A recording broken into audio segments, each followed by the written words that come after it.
గురువుగారు, దుష్ట శక్తులు అనేవి నిజంగా ఉన్నాయా? అవి మన గృహాలలోకి రాకుండా ఉండేందుకు ఏం చేయాలి? ఈ ప్రశ్నలోనే సమాధానం ఉన్నది. దుష్టశక్తులు అనేవి లేకపోతే అసలు దుష్టశక్తి అనే పదమే పుట్టదు కదా. అవి ఉన్నాయి కనుకనే ఆ పదం పుట్టింది, దుష్టశక్తులు అని.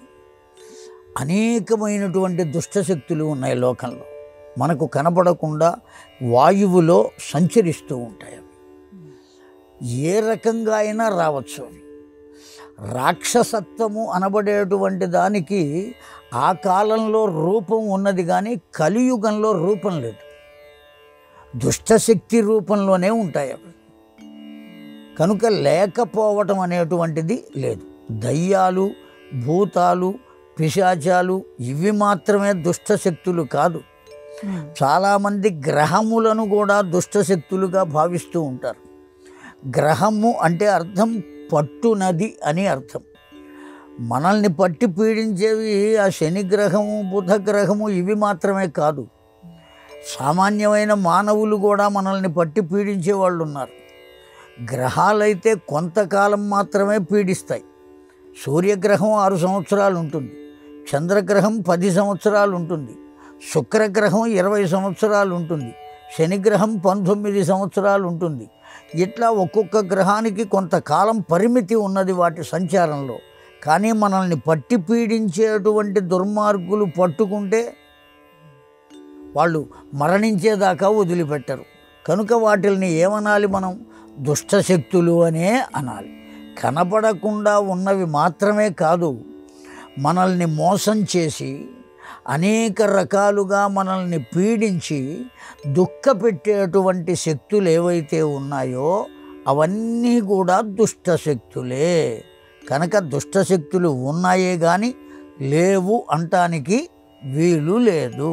ఖచ్చితంగా ఉన్నాయి. వాటి పట్ల మనం చాలా జాగ్రత్తగా ఉండాలి. అవి మనల్ని పొందకుండా ఉండాలి అంటే ఒక్కటే మార్గం.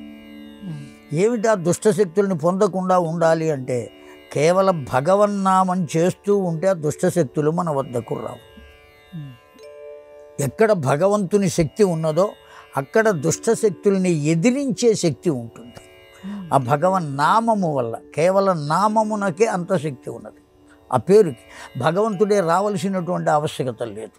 కనుక నామానికి అంత శక్తి ఉన్నది. కనుక భగవన్నామం చేస్తే ఆ దుష్టశక్తులు ఏవి రాకుండా ఉంటాయి, మనం రక్షింపబడతాం.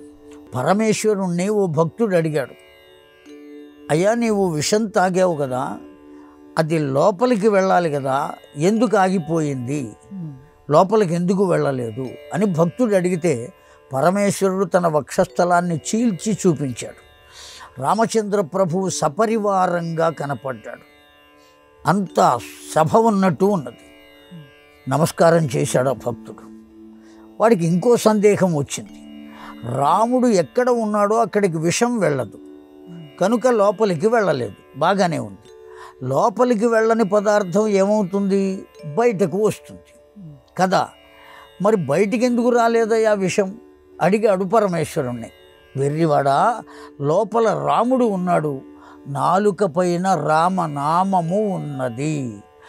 వాడి నామము ఉన్న చోటికి కూడా విషం వెళ్ళదు. అందువల్ల బయటకు రాలేక లోపలికి దిగలేక మధ్యలో ఆగిపోయింది. కనుక ఇప్పుడు మనకేం తెలిసింది? భగవన్నామము ఎక్కడ ఉంటుందో అక్కడికి దుష్టమైనటువంటిది ఏది ప్రవేశించదు.